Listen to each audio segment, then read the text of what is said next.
మీ role గురించి మీరు చెప్తే బాగుంటుంది. ఇంకా నాకు అర్థమైంది, నేను చెప్పాను.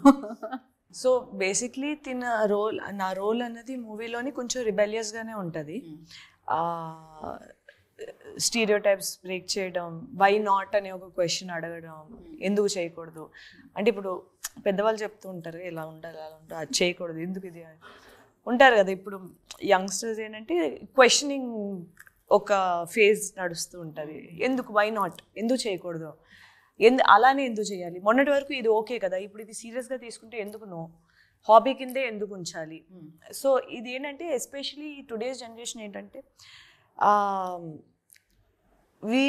ఆ రెగ్యులర్ ఫార్మాట్ ఏదైతే మా పేరెంట్స్ వాళ్ళు ఏంటంటే ఒక స్టెబిలిటీ కోసం, అది డెఫినెట్లీ తప్పేం లేదు. ఎందుకంటే నేను కూడా స్టెబిలిటీ అది ఉండాలని నేను అండర్ గ్రాడ్యుయేషన్ ఇంజనీరింగ్ కంప్లీట్ చేసుకున్నాను.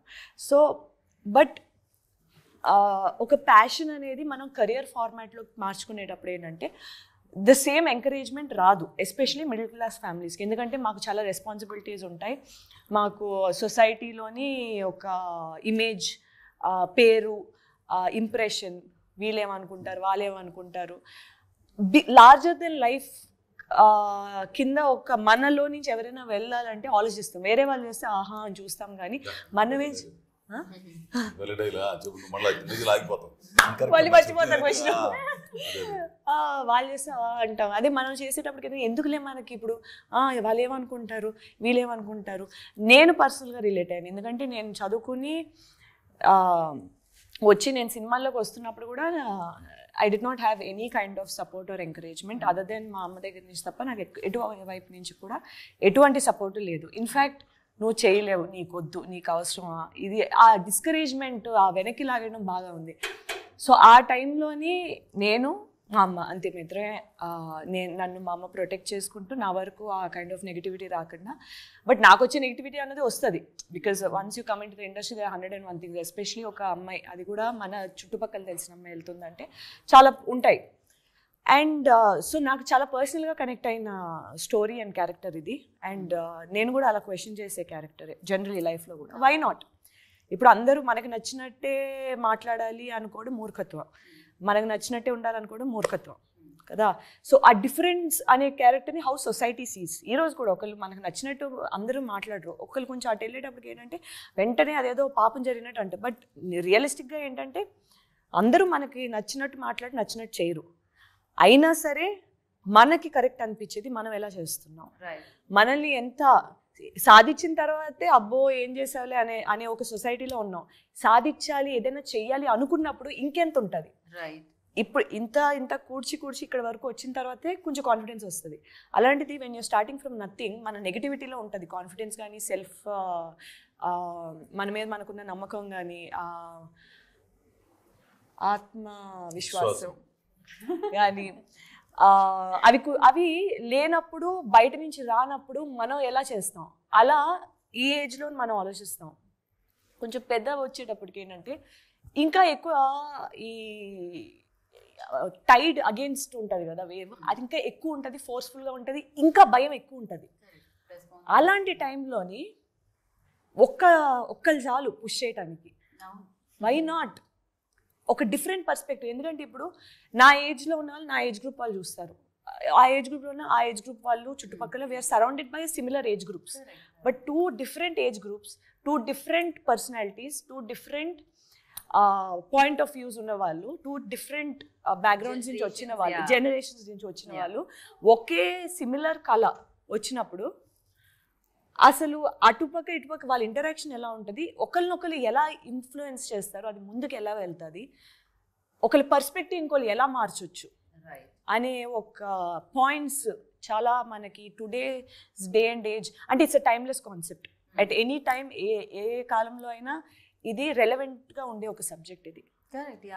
ఎంతమంది మ్యూజిక్ షాప్ మూర్తులు ఉంటారు, మ్యూజిక్ షాప్ మూర్తులు కాకపోతే ఇంకేదో ప్రొఫెషన్, ఇంకేదో కళ, ఇంకేదో హీరో అవుదాం అనుకోను, లేకపోతే ఇంకేదో అవుదామని, ఇంకేదో చాలా అనుకోవచ్చు. ఎందుకు అది అంటారు, లేదా ఒక ఫర్ ఎగ్జాంపుల్ ఇంజనీర్ అవుతా అనుకో, లైక్ నేను మెకానికల్ ఇంజనీరింగ్ చేశాను. నేను చేసినప్పుడు అందరూ మెకానికల్ ఎందుకు నీకు, శుభ్రంగా కంప్యూటర్స్ ఎలక్ట్రికల్ అందరు అబ్బాయిలే ఉంటారు. నిజంగా 92 అబ్బాయిలు ఉండేవారు, ఒక్కదాన్ని ఉండేదాన్ని. అందుకే అనుకుంటే నా పర్సనాలిటీ ఇలా అయిపోయింది, మొరటి పర్సనాలిటీ అయిపోయింది.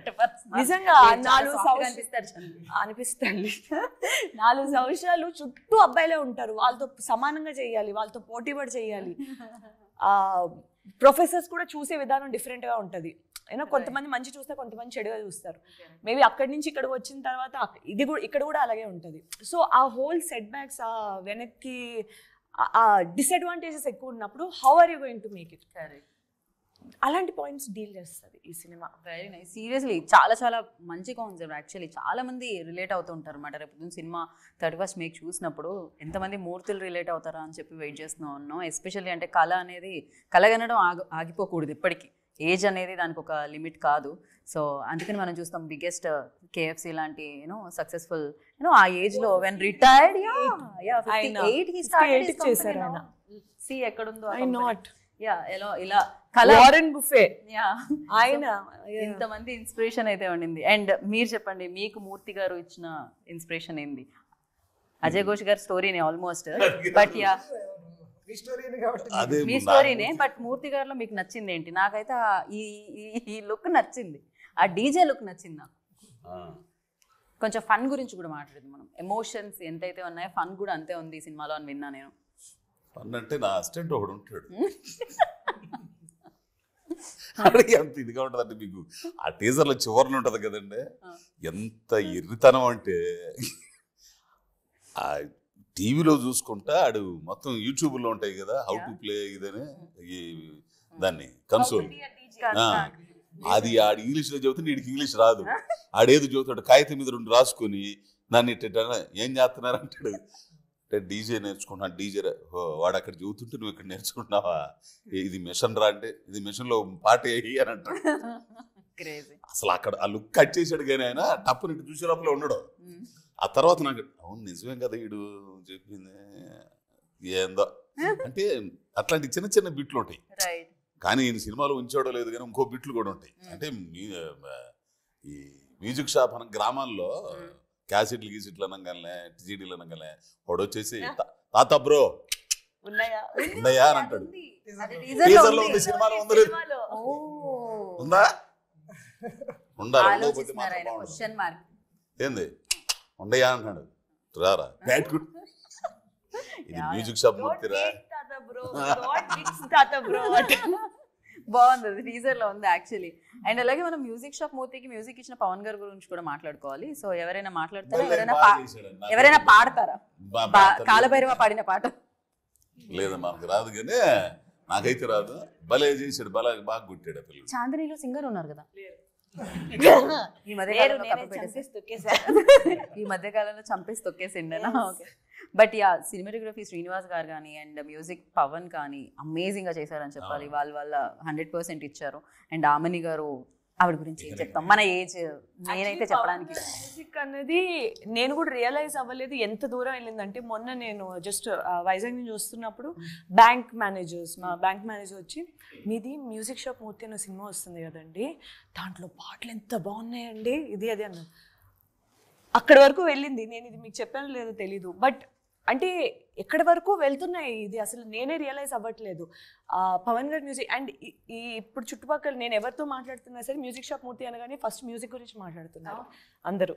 సో ఎందుకంటే టైటిల్లో మ్యూజిక్ అని పెట్టుకున్నప్పుడు ఆ మ్యూజిక్ ఎంత కీలకమైన పాత్ర ఉంటుందో ఈ సినిమాలోని. సాహిత్యం కూడా బాగా రాశాడు మహేష్.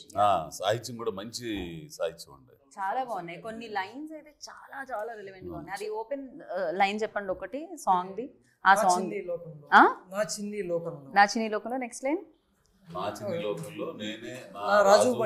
నా బంటు. యా అసలు ఎంత బాగుంది, ఎంత మీనింగ్ఫుల్. నా రాజ్యంలో, నా చిన్ని రాజ్యంలో నేనే రాజు, నేనే బంటు. అసలు ఒక లైన్ రైట్.